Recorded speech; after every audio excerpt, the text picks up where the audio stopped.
Hello everyone. So we were discussing about the experimental techniques in the last lecture. So we actually did not start any techniques in the last lecture, but we discussed about the basics of strain rate sensitivity and related things. So what we will do is today we will discuss some of the experimental techniques. So we will now talk about the intermediate strain rate machines. Intermediate strain rate. Intermediate. Anyways, these terms are very relative. So intermediate strain rates probably you can define as like which are not like in the very slow strain rate like quasi-static range and which is also not very high strain rate like an explosive test or similar high strain rate experiments. So these intermediate strain rate machines, so we can include this first machine that is compressed gas machine, compressed gas machine. So it is kind of machines are pneumatic machines, and then what you can do is you can put your specimen here and you can compress from on the top side. So it has mostly it is pneumatic and maybe some hydraulic controls can also be there. So what will happen, this will compress the specimen. So this can be used up to 15-20 meter per second speed of that impact. And also there are simpler version of these machines are called drop hammer machines or drop hammer test. So similarly one more we use is drop weight test, and in this in the right hand side diagram. So this in the right hand side diagram it is called a cam plastometer. So we have the specimen here, this is the specimen and this is the cam and this is the cam follower. So it's like it's a little like this. So this cam follower is not exactly circular shape. Due to the movement of the this cam follower, the specimen which is mounted here. So this is the specimen. This is a specimen is in compression. So this is called just a riser block. So what happened is due to the movement of the cam. So by the way, I did not show it here, that the cam will rotate like this and the follower will have these type of motion, and then this will compress the specimen. This is an elastic bar.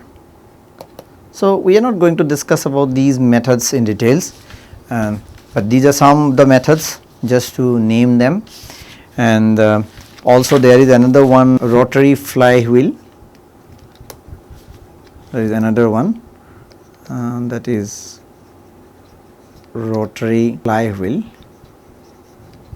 So that with the help of this rotary flywheel, let's say generally used for tension, high speed tension. This machines are used. So what we discussed here is there are three types of machines. Let's say compressed gas machine, that compression machine here using the compressed gas, and then the second one is the cam plastometer, and the third one is the rotary flywheel.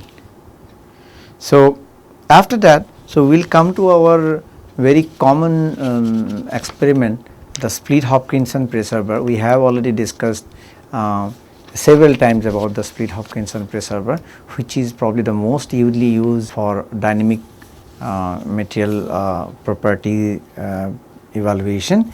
So I am not going to explain everything in details because you already know about this. So what is happening here is this is the striker bar. Striker bar will hit the incident bar. This is the incident bar, and then this is the specimen. So the specimen is here, and you have this transmitter bar. Transmitter bar. So now this is your strain gauge,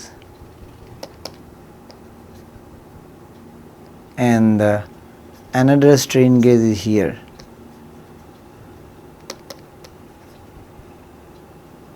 We have, let's say, impact velocity V of the striker bar, and the area of cross section of the bar, incident bar, and then density rho naught, and particle velocity, let's say u naught here. So similarly for the specimen, we have, let's say, the area is A, density is rho, and the specimen the particle velocity is u. So what will happen, as we know, this setup is called split Hopkinson pressure bar, and also it is known as Kolsky bar.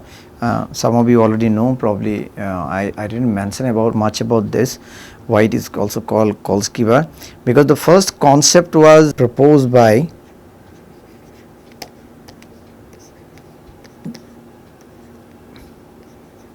Bertram Hopkinson,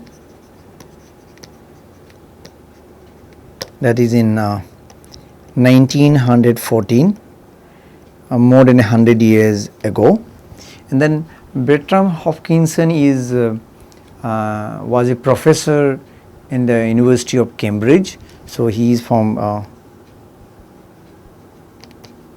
Cambridge.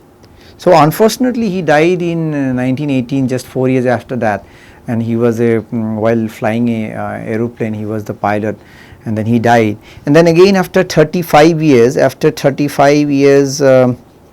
1949, Kolsky, his name is Herbert Kolsky. So he is also one British, he is also from United Kingdom, and then he studied in Imperial College of London, but most of his career he was in Brown University, United States. So Herbert Kolsky modified the initial concept of the Hopkinson. Hopkinson, what he did is he measured the stress pulse in a metal bar. Now what Kolsky did is he modified into 2 bars in series to get the stress strain data of a material. So this Hopkinson bar is generally used for, as you probably already know, from 100 to 10,000 strain rate. It is used for that strain rate, and what we were showing is a compression. So split Hopkinson pressure bar, I will write SHPB from now onwards. So this is the compression one. There can be some other Hopkinson bar, we will show that. So also the pulse length is large as compared to the specimen length, as compared to specimen length, that we already discussed earlier. And then amplitude of the wave is such that the plastic deformation of the specimen does not occur.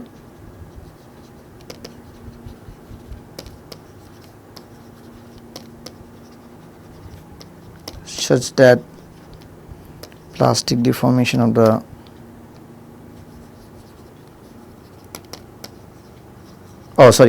what I told is does not occur, but that should be it's a plastic deformation of the specimen occurs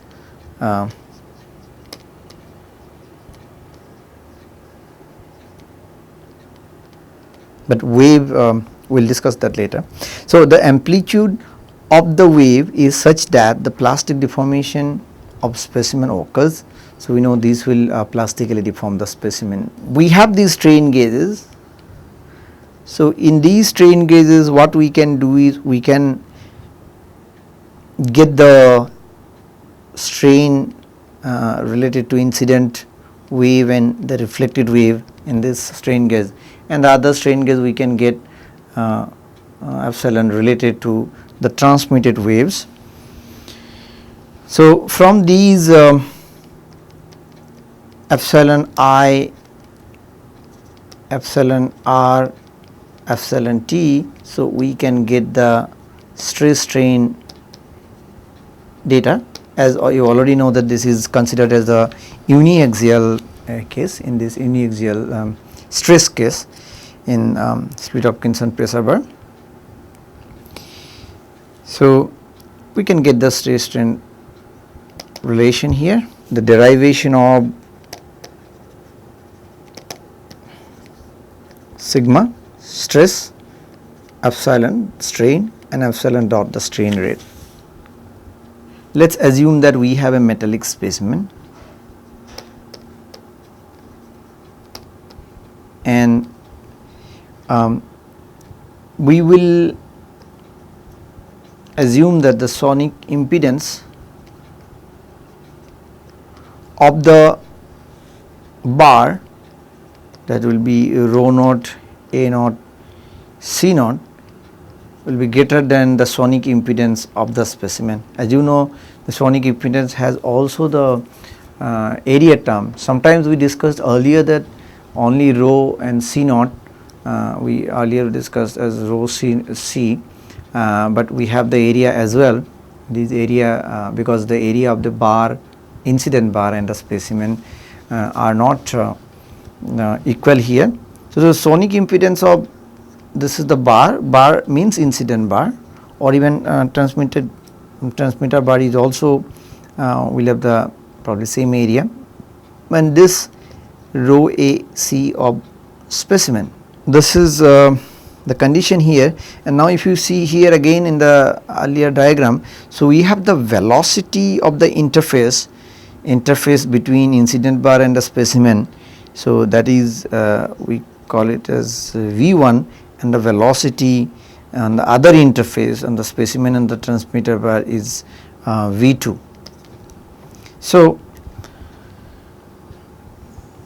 here V1, which is a function of time, will be greater than V2, and this means that the L, that is actually length of the specimen, here we can write L like this. So, length of the specimen will decrease with time. Why? Because V1 is greater than V2, and also the specimen will undergo plastic deformation.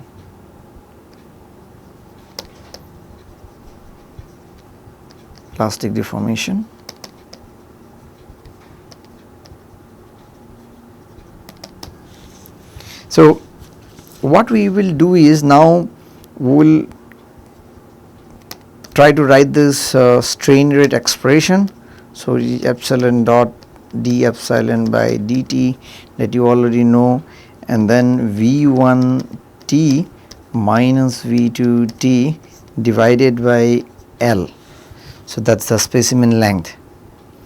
So, now we want to express these velocities in terms of strains. Strains means strains in the strain gauges. So, that we want to do. So, for that we already know in our earlier classes the sigma is equal to rho up, the particle velocity, multiplied by c, the wave velocity, elastic wave velocity, and also we know from the Hooke's law is sigma divided by Young's modulus is epsilon, and then this 2 will give us. So, suppose if you write it like this, E epsilon, from these two what we can write is, we can write like this, and from there if you write E by rho, if you get the rho from the right hand side, and if you again give a square root and again whole thing square, epsilon UPC, I hope you understood this, and then that will give us this epsilon UPC. This will give us UP equal to C epsilon. So here we got the particle velocity is equal to elastic wave velocity multiplied by strain. So we will use this relation as we earlier told that. So we will get the interface velocity from strain gauges. So interface velocity V is nothing but the particle velocity at the interfaces. V1 will be equal to C naught epsilon I related to incident wave, that is at time t equal to 0. So we will get to know what will happen after time t equal to 0, and then V2 will be equal to C naught epsilon related to the transmitted wave. So from here we will try to find out these stress and strain, and so as I told, so at time t equal to greater than 0, the V1 will be changed because the reflected wave will also contribute to it, that will give like epsilon I minus epsilon R. So now we got several equations from earlier. Let us say this expression relation we write as A, and then we have this as B and this as C. So if we combine these from these relations A, B and C, what we can get is d epsilon dt, that means your strain rate will be equal to strain is a function of t, you can write it that way, and that will be equal to C naught epsilon I minus epsilon R minus C naught epsilon subscript t divided by L. So just you can write in this way, C naught L, we would write all epsilon together and epsilon t here. So if we want to get the strain out, so strain we need to integrate, as the earlier expression was the strain rate. So what we will get is, if you want to integrate from 0 to t, so that will give us epsilon I, which is all our function of time. So this is t minus epsilon t t dt. So now we will try to get the stress out. So what will be the stress? As we know, the specimen is in equilibrium.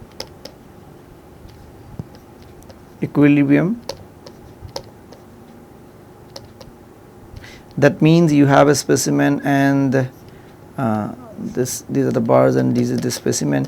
If you take any section in the specimen, that you will get the same stress, and that will lead you to the average force divided by area will be equal to stress.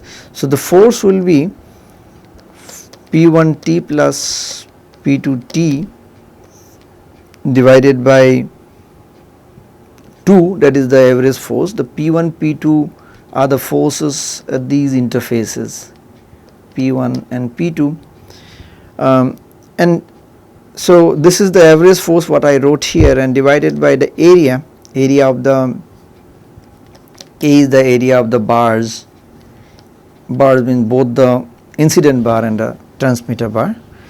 So this is the force now, and these forces if you want to get the expression for these forces, let us say P1T, that will be nothing but your area A naught of the bars.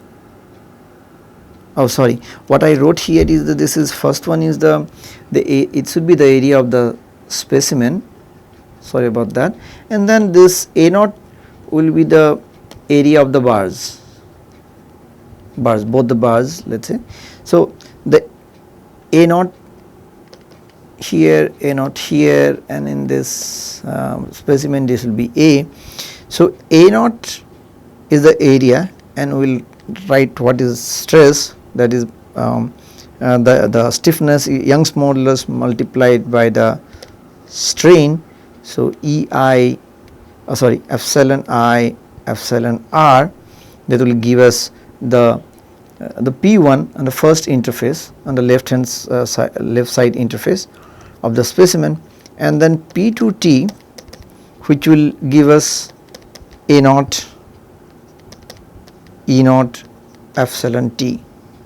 And then if you want to get the again stress from the earlier expression, so what we can do is we can combine that to get twice A epsilon I epsilon R and epsilon T. So this is the expression for stress. But if we again consider that we know that this is in equilibrium, so for equilibrium actually we need to have on the both the interfaces the stresses, the force should be equal, and also we earlier discussed about these, the strain will also be in equilibrium. So that will give us our sigma is equal to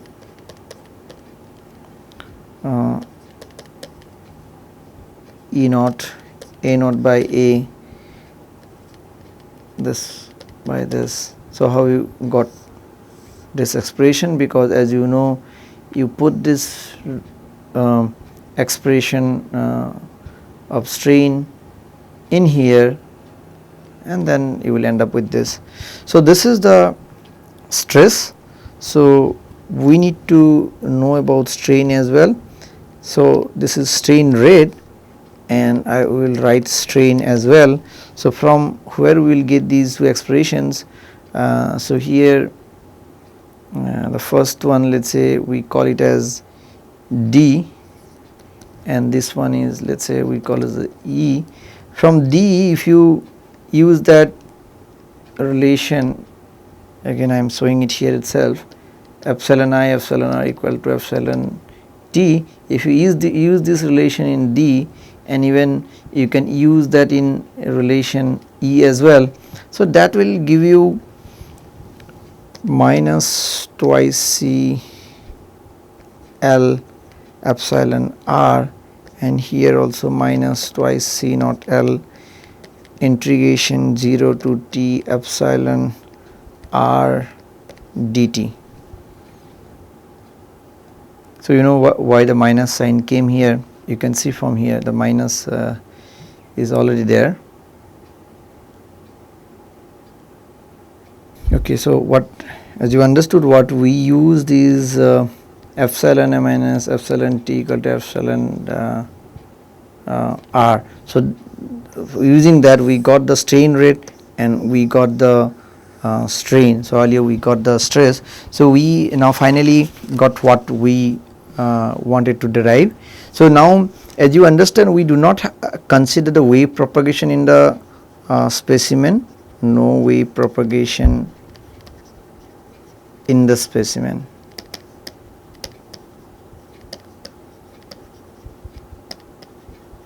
Specimen is very small, so we are not considering any wave propagation in the specimen, although there are some initial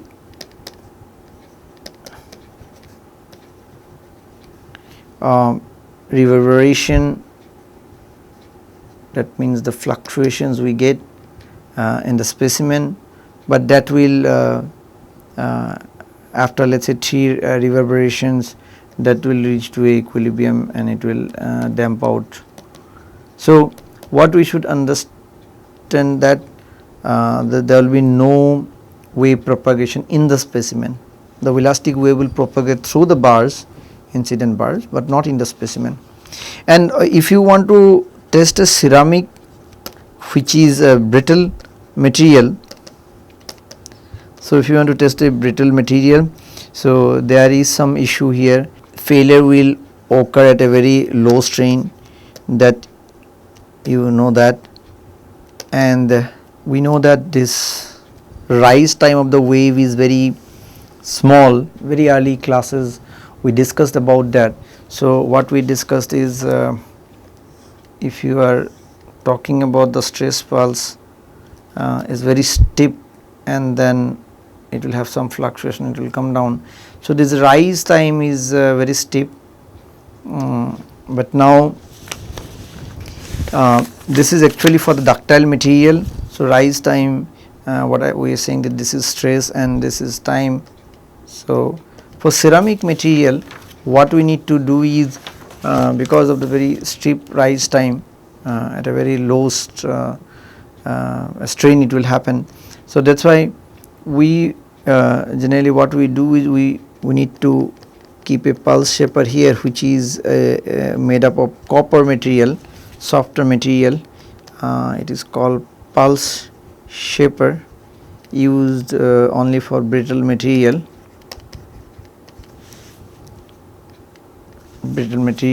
So, this was for ductile material, and for brittle material if you want to get the pulse shape. So, we use the pulse shaper and then the rise time will increase, the rise of the wave will, the time will increase and then it will go down. So, the pulse shaper is used to increase the wave rise time.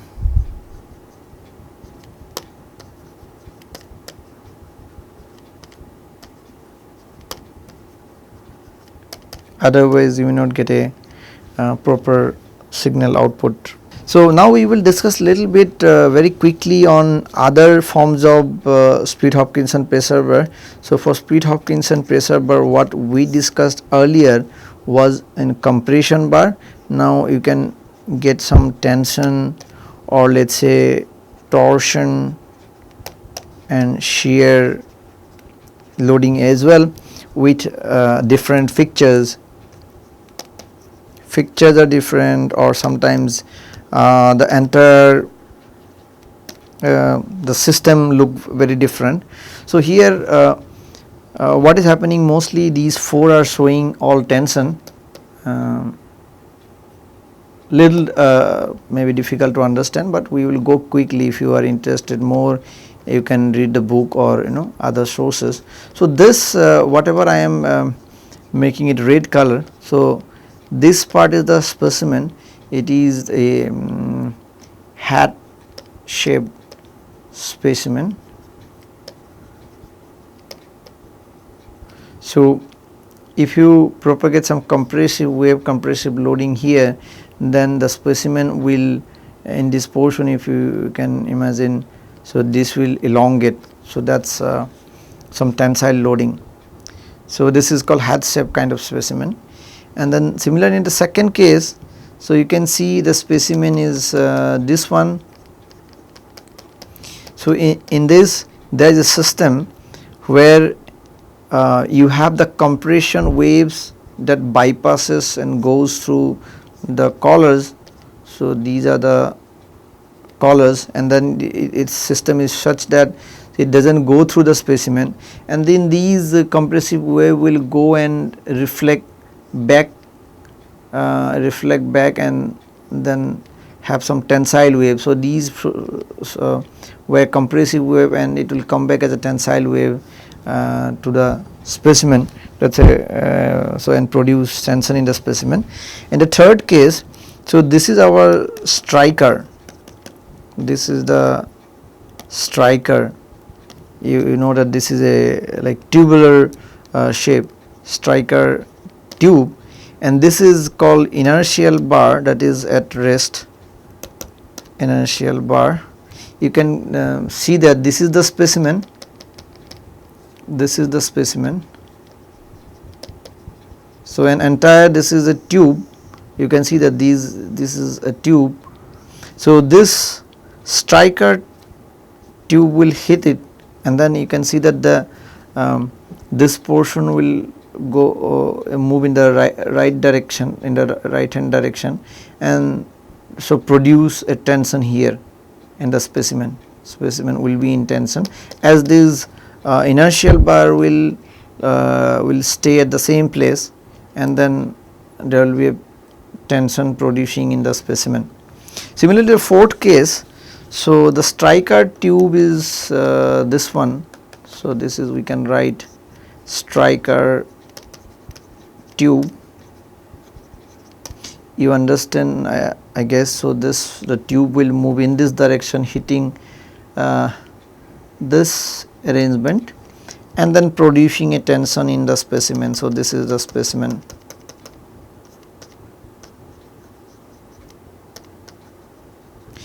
So these are different kinds of tension system, that split Hopkinson pressure bar or Kolsky bar tension system. So there are maybe several others developed by people. So there can be some shear system or torsion for pure shear. Actually this is, I would write torsion for pure shear. So the first one is kind of not very difficult to understand, I think. This is a clamp, we rotate this part, and then that produces a torsion in this part of the bar, and then you have the clamp here. So whenever it is required, you can release the clamp, you can release that clamp, and that will your specimen is tubular in this case. This specimen is a tube, not kind of a bar. So tubular specimen. So what will happen because of these torsion, so it will be, specimen will be in shear, that will be in shear loading. So from that you can obtain shear stress versus shear strain plots or data from this. Similarly, in the next arrangement, this entire head part is a specimen. This is, we can call a head shaped specimen, head specimen. So we are hitting, or the loading or compressive wave will propagate from this direction, and then what will happen, this is a fixed structure with the this other bar, this bar, and so when we hit it from the left hand side, so there will be some shear zone, shear concentration zone in these locations. So these are, I would write shear concentration zone. So this is also a way to produce shear loading, shear concentration zones. We probably haven't discussed much about the data we get, the plot we get from split Hopkinson pressure bar. So I will just quickly show how this look like. So this is, let's say, time in microsecond in the x axis. So let's say in the y axis this is epsilon strain. So what will happen is this is strain is 0, and then we can draw this first incident pulse. Incident pulse will fluctuate like this, as we told that the reverberation, the fluctuation is because of the release wave from the surface of the bar. So this will something look like this, and then the reflected wave will be something like this. So this will also produce some fluctuation, and then if we draw the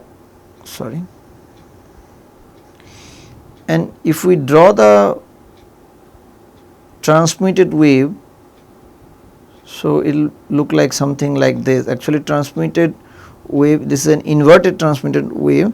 So I will just let you know, this is incident pulse, which should be compressive. As you know, this is the 0, so this is compressive on this side and tensile on this side when you are talking about the strain or stress.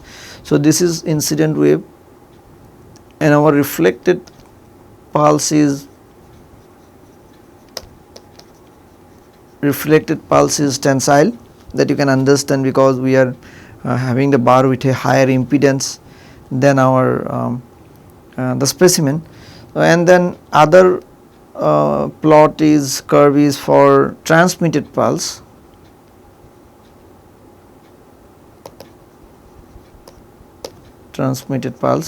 And as you know, transmitted pulse is inverted. Inverted means it should be, we expected it to be compressive, but in this plot we are showing the on the positive side. So this is inverted, and then from here we can actually calculate these from the strain gauges, whatever value we will get, epsilon I, epsilon R or epsilon T at different time,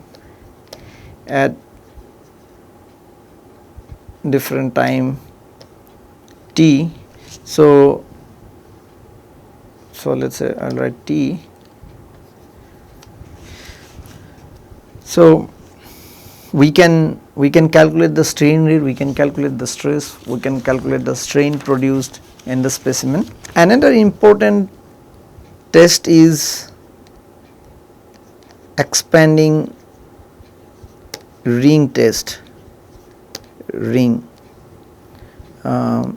test or technique it is.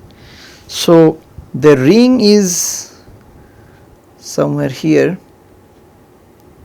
it's a thin ring, this is the ring,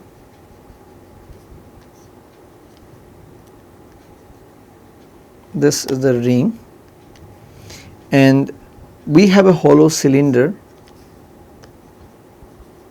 Let's say it's made up of steel, and then we have explosive which you want to detonate to produce the deformation in ring. So there are two another rings up and down, these are guard.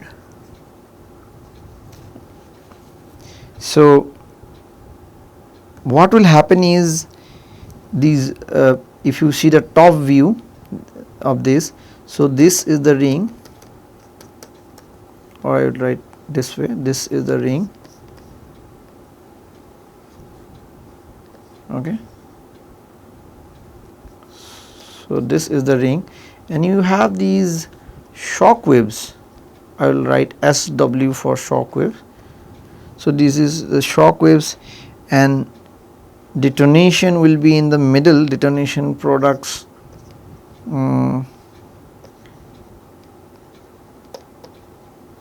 I think you can understand, this is the top view, and then you have pressure generated due to the detonation, and the shock wave will act, and then what will happen is the result will be a larger ring, expanded, that is why it is called expanded ring technique. So this will be a larger ring after detonation, and then it is just these arrows are to show the expansion. So, initially the ring let us say dimension was like this, and then it is got expanded. Now, how you do the calculations is it is quite straightforward, although we are not going to derive each and everything. So, you take a portion of the ring, and then what you do is you have, let us say this is h, the thickness of the ring, that is that means outer radius minus inner radius, and then you get the this force acting on this, and then also the angle will be look something like d theta by 2. If we do all the calculations, I am not going to do that, but you can use just Newton's second law.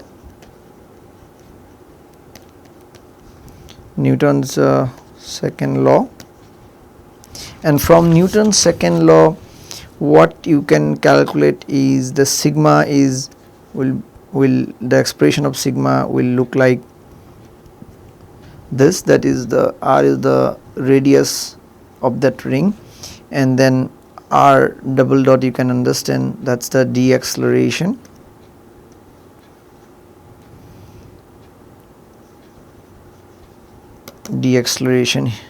So, deceleration history and its density will give us the stress. So, you know the radius, this is your density. So, and then deceleration will give us the stresses, and then if you want to get the true strain, so that will be epsilon equal to natural logarithm of r by r naught. R naught is your the original ring radius, and that will look something like this, and r is the current radius. And then if you want to get the strain rate, d epsilon dt is equal to r dot, that means that will give you actually the velocity, sorry, this one is velocity divided by radius. So, as we know, the velocity of the ring will drop, and that means the strain rate will drop. So, r dot will drop, we know that, and then that means our strain rate also drop. Here the velocity, as you know, the ring will kind of deform, expand, it will like fly out. So, this is the expansion, I will write here. So, these are the relations we can get: stress, strain and strain rate. So, this is the ring is proposed by Johnson in 1963. So, it is quite popular even now. What we discussed today is so we discussed about mostly about the split Hopkinson pressure bar. So, we discussed about the compression arrangement, which is the most common, and then we have shown also the how the tension or shear or torsion can also be test can be performed with the help of the same bar with different fixtures, or sometimes a totally different arrangement. And we also discussed about the expanding ring test, which is also popular, and there are other intermediate tests. We just had a glimpse of it, like the compressed gas machine and rotary flywheel and cam plastometer. So, we will continue these discussions in the next lecture. We will talk about gas gun systems and some other techniques in the next lecture. Thank you.